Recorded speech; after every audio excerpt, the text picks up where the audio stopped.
Audio 2 घर परिवार भी एक शरीर है। लेखक वेदमूर्ति तपोनिष्ठ पंडित श्री राम शर्मा आचार्य। विवाह के साथ जुड़े हुए दायित्व। विवाह दो आत्माओं का मिलन है। उसके साथ जीवन यापन की लंबी योजना सन्निहित रहती है। इसमें स्नेह सम्मान सहकर ही प्रधान आधार होते हैं। समझदारी के साथ एक दूसरे को निभाया और आगे बढ़ाया जाता है। गलतियों को या तो अकेले में हल्की मुद्रा में समझा दिया जाता है या फिर हंसी विनोद में हल किया जाता है। गुणों को आगे रखा जाता है। सेवा भाव और भावनाओं को महत्व दिया जाता है। इस दृष्टि से देखा जाए तो सामान्य स्तर का नर नारी भी साथी के रूप में उपयोगी और भला ही सिद्ध होता है। अपनी आंखों पर रंगीन चश्मा चढ़ा हो तो दिखने वाली सभी वस्तुएं उसी रंग में रंगी हुई प्रतीत होती हैं, किंतु जब चश्मा उतार दिया जाता है तो वस्तुएं अपने स्वाभाविक रूप में दिखाई पड़ने लगती हैं। पति और पत्नी के भीतर में भी वही बात है। यदि उसे कल्पवृक्ष समझा जाए और श्रद्धा पूर्वक सींचा जाए तो निश्चय ही उसके गुण बढ़ते और दोष घटते जाएंगे। स्थिति निरंतर सुधरती और सुखद बनती जाएगी। किंतु यदि विवाह के पीछे उत्कृष्ट दृष्टिकोण न हो और मात्र काम क्रीड़ा के लिए आधार माना गया हो तो आरंभ से ही उस रस में विष खुलने लगता है। देखा गया है कि कई मनचले लड़के अधिक सुंदर वधू तलाशते हैं और इसके लिए घर के अभिभावकों तक पर विश्वास न करके स्वयं अपनी आंखों से देखना चाहते हैं जितनी कल्पना थी उतनी सुंदर है या नहीं। कहीं कोई कमी दिखती है तो अस्वीकृत कर देते हैं। इस प्रकार अनेकों को देखने और अस्वीकृत करने का सिलसिला चलता रहता है। मुश्किल से ही कोई लड़की पसंद आती है। उनकी परख का मापदंड सिनेमा की शोक नर्तकियों की मुख मुद्रा ध्यान में रहती है। उन्हें तो बनाव श्रृंगार की आकर्षक मुख मुद्रा बनाने की विशेष रूप से ट्रेनिंग दी जाती है। कुलीन घरों की शालीन कन्याएं तो जैसे जैसे वयस्क होती जाती हैं वैसे वैसे अधिक संकोची लज्जाशील बनती हैं। शालीनता का यही चिन्ह भी है। किंतु मनचले लड़कों की कसौटी तो वैसी ही उच्छृंखल सजधज और चेहरे की बनावट होती है जैसे कि उन्होंने फिल्मों में देखी है। फिल्म नर्तकियां भी कैमरे के सामने ही उतनी आकर्षक बनकर आती हैं। शेष समय तो वे भी घर परिवार में सामान्य तरीकों में ही रहती हैं, पर मनचले लड़कों को वधू का चयन करते समय ऐसी सुंदरता एवं मुख मुद्रा चाहिए। ऐसे लड़के या तो बड़ी उम्र तक कुंवारा रह जाते हैं या फिर कहीं ऐसे फेर में फंसते हैं कि शक्ल तो देखते रहें पर घर गृहस्थी के काम में उन्हें सर्वथा अनुपयुक्त पाया। लड़कियों को जब यह पता चलता है कि शिक्षा की योग्यता का गुण, वचन की कुशलता का, वफादारी का कोई मूल्य नहीं, दुनिया में शक्ल सूरत ही सब कुछ है, तो वे इसी बात को सच मानने लगती हैं और पति के रूप में किसी देव यक्ष की न सही कम से कम किसी अति सुंदर फिल्मी एक्टर की कल्पना तो करने ही लगती हैं। इससे कम आकर्षण वाले को वे भी रद्द करती रहती हैं। उनके मन में भी मनचले लड़कों की तरह एक स्वयंवर घूमता रहता है जिसमें अति से बढ़कर अतिशय सुंदरता को ही वरमाला डालने का मन होता है। वैसे लड़के लड़कियां अपने इलाके में 1% ही देखने को मिलते हैं। यह उष्ण देश है, शक्ल सूरत की दृष्टि से भी मध्यम। अपनी माता, बहिन, भावज आदि सभी मध्यवर्ती आकृति प्रकृति की होती हैं। पर कोई मनचले जब परी अप्सरा ढूंढते हैं तो उनके सामने साधारण कठिनाई नहीं होती। चुनाव में रद्द करते करते हैरान हो जाते हैं। मिल भी जाए तो उन्हें अपने रूप का अहंकार भी होना स्वाभाविक है। वे अपने को पूरे परिवार में कटी फटी इंद्र की बेटी मानती हैं। उसी अनुपात में अपने लिए राजा रईसों जैसी सुविधा मांगती हैं और श्रृंगार की बढ़ी चढ़ी फरमाइशें करती हैं। यदि वह सुंदर न हुआ, 24 घंटे चापलूसी में न लगा रहा, सुविधाओं के अंबार न लगाता रहा तो समझना चाहिए कि खैर नहीं। अपने जितनी सुंदर वर न मिलने पर उनके तेवर चढ़े रहते हैं और व्यवहार तथा वाणी में अपना अपमान भरे व्यवहार झलकते रहते हैं। सुंदरता एवं सजधज को प्रदर्शित करना पड़ता है। प्रशंसक और आकर्षित होने वाले इसलिए ढूंढने पड़ते हैं कि उनका आकर्षण चर्चा का विषय बने। यही मोड़ ऐसा है जिसमें व्यभिचार पनपता है। अपने के प्रति लगाव घटता है और सेवा अनुशासन से मन उचटता है। यह स्थिति पैदा करने की पूरी जिम्मेदारी मंचलों की है, जिन्होंने अपने दृष्टिकोण के कारण चेहरे की बनावट तथा चंचलता के शोकपन को तो महत्व दिया, पर यह भूल गए कि यदि स्वयं साधारण रूप होते हुए भी सुंदरी की तलाश में हैं, तो जो वस्तुतः सुंदरी होगी वह कुरूप या साधारण बनावट के पति को क्यों पसंद करेगी? क्यों न उसे पाकर मन ही मन कुढ़ेगी? क्यों न अपमानित तिरस्कृत करती रहेगी? और यदि अवसर मिला तो क्यों न अन्यत्र मन चलावेगी? यह मध्यकालीन सामंतों का शौक था। वे अपहरण करके सुंदरियां तो महलों में समेट लेते थे, पर उन पर सदा संदेह की दृष्टि रखते थे, कड़ाई के बंधनों में जकड़ते थे, महल की कैद से एक पैर भी बाहर नहीं रखने देते थे। यदि इसमें ढील देते तो वे सुंदरियां ही जहां तहां जुगाड़ भिड़ाकर उस पकड़ने जकड़ने वाले का खात्मा करा देती। इस प्रकार के कत्ल और षड्यंत्र अभी भी होते रहते हैं। उनमें बंधनों में बांध कर रखी गई सुंदरियां ही भयानक भूमिका निभाती हैं। विदेशों में सुंदरता के पीछे पागलपन तो है, पर वहां तलाक की छूट है। 2 रोज साथ निभा, तीसरे दिन छुट्टी ले ली। वहां पर सार्वजनिक प्रचलन हो गया है। न पुरुषों पर कोई रोक है, न स्त्रियों पर। स्त्रियां उम्र ढलते ही अपनी कीमत में गिरावट देखती हैं, इसलिए चढ़ती उम्र में ही थोड़े दिनों में ही पति महोदय को इतना दुख लेती हैं कि पीछे उन्हें आर्थिक कठिनाई या उपेक्षा का सामना करने पर भी किसी प्रकार से अर्थ संकट में न फंसना पड़े। पुरुष भी यह सब समझते हैं, इसलिए महंगी चीज खरीदने से पूर्व अपनी जेब टटोलते हैं कि उसमें इतना दमखम है या नहीं। न होने पर मन मारकर बैठे रहते हैं और सस्ते दाम की घटिया से काम चलाकर संतोष करते हैं। अपने देश की दशा इस संबंध में विभिन्न है। मनचले लड़के सुंदरी वधू तो तलाश करते हैं, पर यह भूल जाते हैं कि इस रूप के साथ सिर्फ जोखिम भरे पड़े हैं। जिस सुंदरी को चेहरे की चमक दमक देखकर वर महाशय ने स्वयं पसंद किया है, उस रूप लोलुप के संबंध में रूपसी के मन में एक संदेह पहले दिन से ही उत्पन्न होता है कि मुझसे बढ़कर सुंदर चेहरा यदि कहीं इसकी पसंद में आ गया तो यह उधर ही लुढ़क जाएगा। इसके मस्तिष्क में गुणवत्ता, चरित्र निष्ठा, सुसंस्कारिता या वफादारी की तो परख है ही नहीं। सद्गुणों का महत्व न तो इसने समझा है और न कहीं ढूंढा है। रूप ही सब कुछ इसकी दृष्टि में है। आयु बढ़ने या बच्चे होने के उपरांत तो चेहरे की चमक दमक भी फीकी पड़ जाती है। इसी दशा में जिस कारण इन दिनों पसंदगी का आवेश चढ़ा है, उसके खुमारी की तरह उतर जाने की भी संभावना है। तब यह व्यक्ति बेरुखा भी हो सकता है, उपेक्षा बरतने और मुंह मोड़ लेने में भी पीछे न रहेगा। ऐसे संदिग्ध व्यक्ति पर वफादारी का विश्वास कैसे किया जाए? भौरे किसी फूल के सगे नहीं होते, वे बगीचे में अधिक खिले और अधिक सुगंधित फूलों पर मंडराते रहते हैं। जैसे ही वे मुरझाए वैसे ही वे उड़कर अन्यत्र जा पहुंचते हैं। रूप के लोभी पुरुष भी इसी स्तर के होते हैं। उन्हें अविश्वस्त ही समझा जा सकता है। जिनका दृष्टिकोण आदर्शवादी होता है, वे साथी के चयन में उसके रूप को नहीं, गुणों का महत्व देते हैं।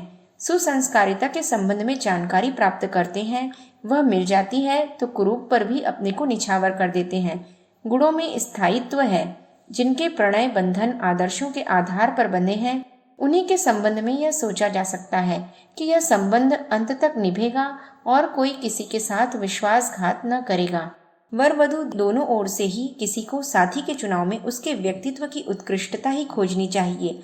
रूप को नगण्य महत्व देना चाहिए। रूप अस्थिर है, सापेक्ष है।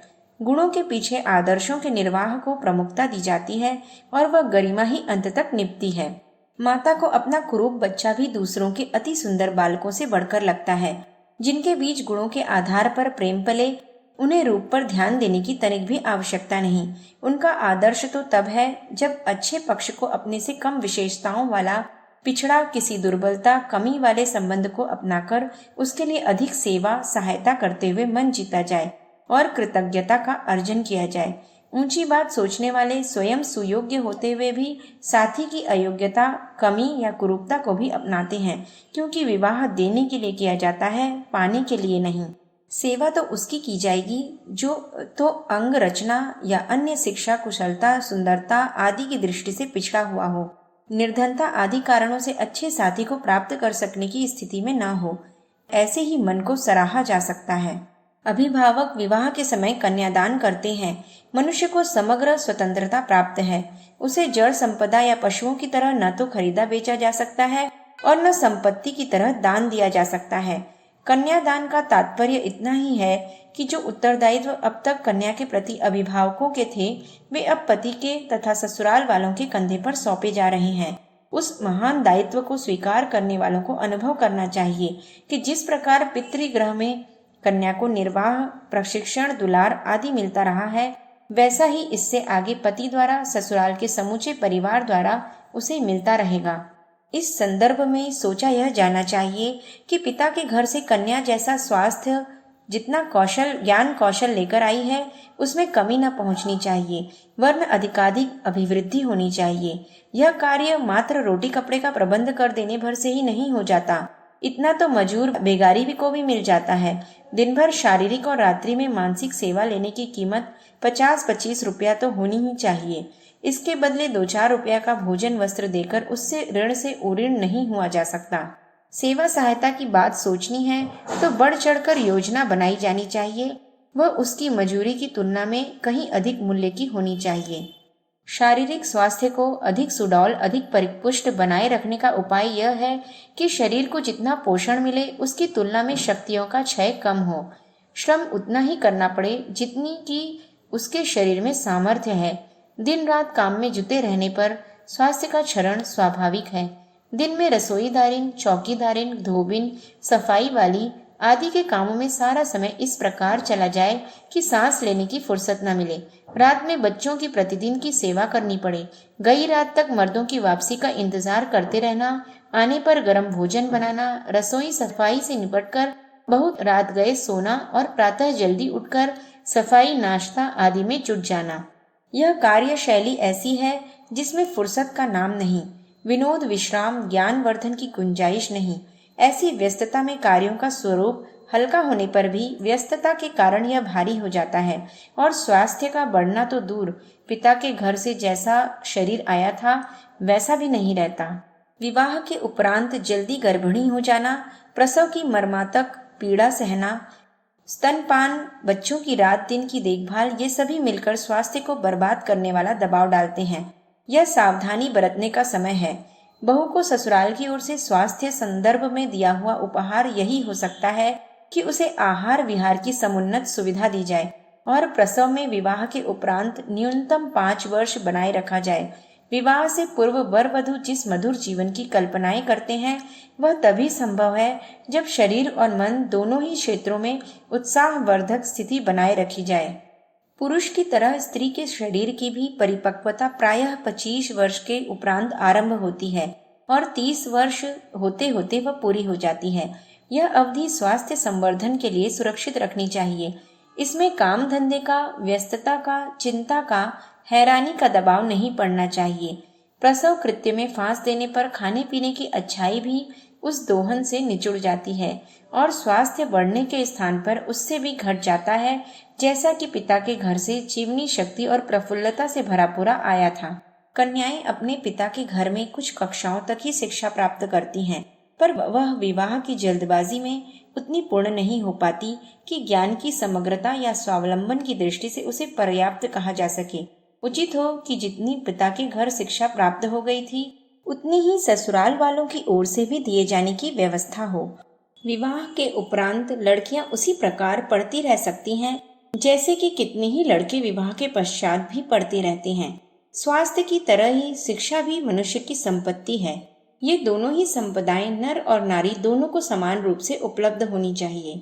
कमाने के क्षेत्र में पुरुषों का ही आधिपत्य हो और स्त्रियां मात्र घर तक ही सीमित रहें, यह विभाजन अन्यायमूलक है। आजीविका की दृष्टि से स्त्रियों को भी इस योग्य होनी चाहिए कि वे कुछ कमा धमा सकें, पारिवारिक समृद्धि और अभिवर्धन में कुछ कहने लायक योगदान कर सकें।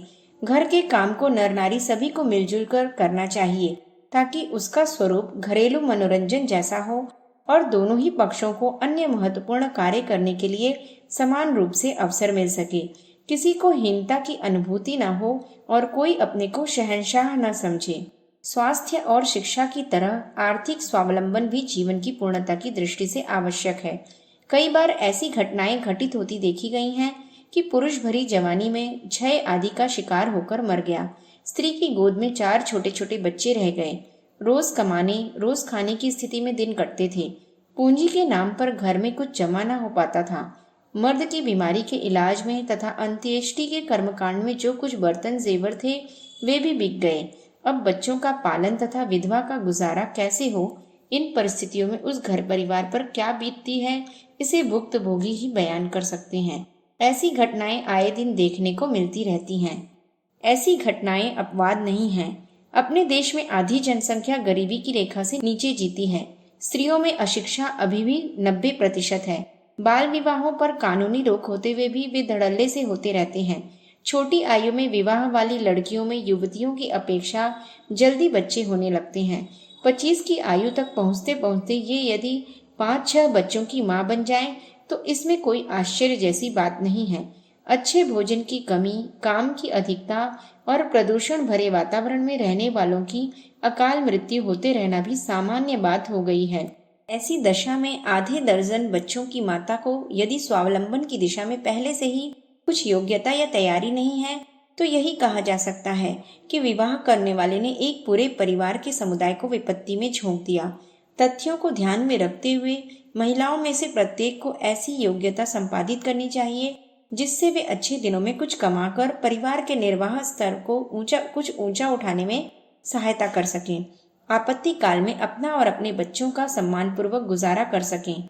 इसलिए विवाह के उपरांत वधुओं को स्वास्थ्य बढ़ाने, शिक्षा अर्जित करने तथा स्वावलंबन की योग्यता उत्पन्न करने के लिए स्वयं तैयार होना चाहिए और ससुराल वालों में विशेषतया पति से आग्रह करना चाहिए कि वे उन्हें रमणी, कामनी, भोग्या, चरणदासी बनाकर न रखें। उनकी प्रगति के लिए हर स्तर का प्रयत्न करें। दाम्पत्य जीवन और सहचरत्व। मनुष्य जाति एक है। उसके दो भाग सृष्टि ने नर नारी के रूप में इसलिए किए हैं कि दोनों एक दूसरे के सहयोगी बने रहें। कुछ कमी पुरुष में रही है, कुछ कमी नारी में। कुछ आवश्यकताएं पुरुष की हैं, कुछ नारी की। दोनों एक दूसरे के सहायक सहयोगी बनकर कुछ आवश्यकताओं और अभावों की पूर्ति करते हैं। इतने पर भी यह नहीं कहा जा सकता कि एक दूसरे से भिन्न है अथवा श्रेष्ठ निकृष्ट है। यदि ऐसा कुछ मूल्यांकन करना हो तो वरिष्ठता नारी के हिस्से में ही आती है, क्योंकि वह जगत जननी है। उसी की कोख से समस्त मनुष्य समुदाय का उद्भव हुआ है। दाम्पत्य जीवन में पत्नी को उसके गुणों के अनुरूप कितने ही नामों से पुकारा जाता है। परिवार व्यवस्था संभालने के लिए उसे गृहिणी एवं गृहलक्ष्मी कहते हैं। धर्म कर्तव्यों में सहायक रहने और सर्वतोमुखी प्रगति का पथ प्रशस्त करने के कारण उसे धर्मपत्नी एवं कल्याणी कहा जाता है। काम विनोद में भागीदार रहने के कारण उसे कामिनी, रमणी नाम दिया गया है। ऐसे ऐसे अनेक नामों में एक नाम सहचरी या अर्धांगिनी शक्ति भी आता है, जो तथ्य की दृष्टि से अधिक सार्थक है। यूं कहने को तो उसे जीवन संगिनी, प्राण वल्लभा आदि भी कहते हैं, पर उस कथन में अत्युक्ति की मात्रा अधिक है। इतना श्रेय न भी दिया जाए तो उसे सहचरी, सहगामिनी नाम देकर उसे सार्थक बनाया ही जाना चाहिए। नाव को दो मल्लाह मिलकर चलाते हैं। एक के काबू में बहुत छोटी डोंगी ही आ पाती है। बड़ी होने पर उसके कम से कम 2 संचालक तो होने ही चाहिए। गाड़ी में 2 पहिए ही नहीं होने चाहिए, वरन वे समान भी रहने चाहिए। एक पहिए की गाड़ी नहीं चलती। फिर एक छोटा दूसरा बड़ा हो तो भी परिवहन के प्रयोजन की पूर्ति नहीं होती। ये भी उदाहरण दाम्पत्य जीवन पर भी लागू होते हैं। आवश्यक नहीं कि दोनों का कद, ऊंचाव, मोटाई, शिक्षा, सुंदरता, कुशलता समान हो। दोनों के बीच बहिरंग दृष्टि से अंतर भी हो सकता है, पर भावना की आत्मीयता की दृष्टि से दोनों के बीच इतनी समता होनी चाहिए कि एक दूसरे के सुख दुख में समान रूप से साझेदार रहें, मिलजुल कर रहें, मन का बोझ बटाएं और क्रियाकलाप में सहयोगी सहायक बनकर बोझ बटाएं। इतना बन पड़ने पर ही दाम्पत्य जीवन को सफल, सार्थक माना जा सकता है। ऐसी साधारण घटनाएं दिन में कई कई बार भी घटित हो सकती हैं, जिसमें मतभेद का आभास मिले। ऐसा भी हो सकता है कि अभिरुचि, आदतें भिन्नता लिए हुए हों। ऐसी दशा में दोनों पक्षों को व्यक्तित्व की स्वाभाविक भिन्नता का ध्यान रखना होता है और उसे निभाते रहना पड़ता है। भगवान ने 2 वस्तुएं समान नहीं बनाई। एक ही पेड़ पर लगने वाले असंख्य पत्तों में भी हर एक की बनावट अलग होती है। हर प्राणी की आकृति में भिन्नता पाई जाती है। 2 चेहरे एक जैसे कहीं भी नहीं मिल सकते। इसी प्रकार हर किसी का व्यक्तित्व अलग अलग ढंग का होना चाहिए। सर्वतोभावेन समग्र रूप से कोई नर नारी एक जैसे नहीं हो सकते। इस प्रकृति संरचना को आरंभ से ही ध्यान में रखना चाहिए और दोनों साथियों के मन में इतनी गुंजाइश रहनी चाहिए कि एक दूसरे के लिए इतनी सुविधा दे कि थोड़ी भिन्नता भी दरगुजर होती रहे। कोई भी इतना तुनक मिजाज नहीं होना चाहिए कि पूरी तरह से दूसरे को अपना गुलाम समझे और इसका दबाव दे कि उसकी इच्छा ही सर्वोपरि है, उसके पालन में ननुनच नहीं होनी चाहिए। इस प्रकार का दबाव अस्वाभाविक होने के कारण अनुचित भी है। दो शरीरों का जब तक अस्तित्व रहेगा तब तक यह स्थिति बनी रहेगी कि किसी कदर भिन्नता बनी रहे। साथ ही इतनी उदार सहिष्णुता भी रहनी चाहिए कि वह निभती भी रहे। हंसते हंसते उस भिन्नता को एकता के स्तर तक पहुंचाया जा सके।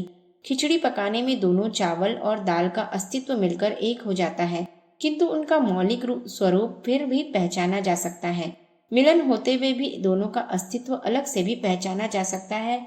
इस दृष्टिकोण को विकसित किए बिना पति पत्नी उस स्तर पर नहीं पहुंच सकते जिसे समता और ममता कहा जा सकता है। भिन्नता रहते हुए भी दोनों पक्षों की मनःस्थिति संकोच रहित होनी चाहिए।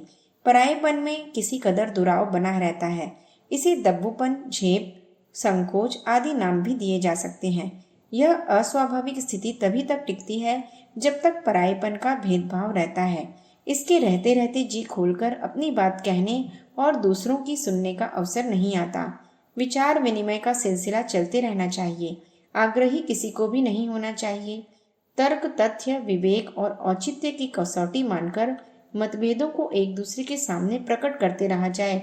दूसरे के कथन को भी महत्व दिया जाता रहे, तथ्यों का विश्लेषण किया जाता रहे, तो बहस के कुछ ही कदम चलने के उपरांत समझौते का बिंदु मिल जाता है। इस प्रकार काम चलाऊ बिंदु तलाश करते रहने पर ही मतभेदों के बावजूद एकता बनी रह सकती है। इसके विपरीत कोई पक्ष यदि अपनी बात का आग्रही बना रहे, जिद पर अड़ा रहे, अपने ही कथन को प्रतिष्ठा का प्रश्न बतलाए, तो फिर समझना चाहिए कि मनोमालिन्य की जड़ जमी और कलह का आधार विकसित हुआ। यह स्थिति अच्छी नहीं। प्रेम को थोड़ा थोड़ा भी पोषण मिलते रहने पर वह बढ़ता रहता है, किंतु यदि उसमें खाई खोदना शुरू कर दिया जाए तो वह फूटे घड़े की तरह भरा होने पर भी कुछ समय में खाली हो जाता है। चिंगारी तभी तक प्रज्वलित रहती है जब तक उसमें ईंधन पड़ता रहता है। साथी की सद्भावना पर सदा विश्वास किया जाना चाहिए। मतभेदों को साथ नहीं जोड़ना चाहिए। लोक व्यवहार कैसे चलाया जाए, इसी में अंतर देखा जाए और उसे सहमति स्तर तक पहुंचने का प्रयत्न करना चाहिए। यदि वैसा न बन पड़े तो भी उस भिन्नता को चेहरे की बनावट में भिन्नता रहने की तरह सहन करना चाहिए। एक गुलदस्ते में कई रंग के फूल होते हैं, पर वे परस्पर लड़ते झगड़ते नहीं, अपनी अपनी विशेषता के कारण गुलदस्ते को शोभायमान बनाते हैं। न केवल दंपति जीवन में वरन पूरे परिवार के विचार स्वातंत्र्य को सहन किया जाना चाहिए।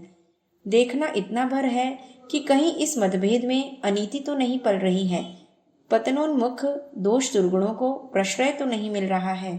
पिछले शताब्दियों से नारी के मानवीय अधिकारों का अपहरण नर द्वारा किया जा रहा है। प्रजनन की विशेषता के कारण वह शारीरिक दृष्टि से दुर्बल भी हो जाती है और घर गृहस्थी के व्यस्त कार्यों में निरंतर फंसी रहने के कारण वह स्वतंत्र रूप से आजीविका उपार्जन भी नहीं कर पाती। ऐसी दशा में उसे दुर्बल, पिछड़ी, कम उपयोगी, महत्वहीन माना जाने लगा। इतनी मान्यता बनते बनते उसका शोषण भी चल पड़ा। शोषण का प्रथम चरण यह बना कि उसकी ममता छिन गई। चरणदासी का दर्जा थोप दिया गया। उसे वांछित वर्चस्व के आगे सिर झुकाकर रहने के लिए बाधित किया गया। दोहरे मापदंड बने। स्त्री को पग पग पर अपनी हीनता अनुभव कराने के लिए प्रचलनों का पूरा जाल जंजाल बुनकर खड़ा कर दिया गया। पति को परमेश्वर मानने की आस्था जगाई गई। विधवाओं को अविवाहित रहने एवं सती के रूप में चिता में जल जाने, शोभा सज्जा त्याग देने जैसे प्रचलन बनाए गए, जबकि पुरुष के विधुर हो जाने पर ऐसा कोई अनुशासन उन पर लागू नहीं होता।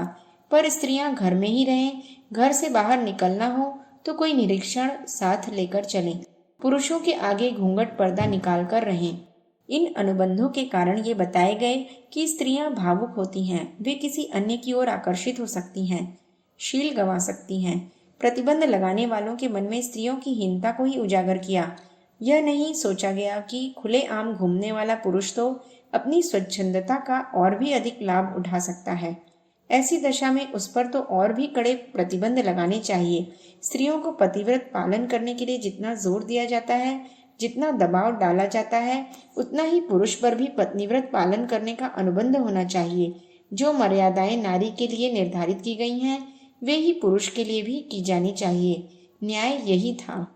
औचित्य इसी का प्रतिपादन समर्थन करता था, किंतु वैसा हुआ नहीं। इसका कारण एक ही रहा कि स्त्री को शारीरिक दृष्टि से दुर्बल माना गया और आर्थिक दृष्टि से उपार्जन में असमर्थ।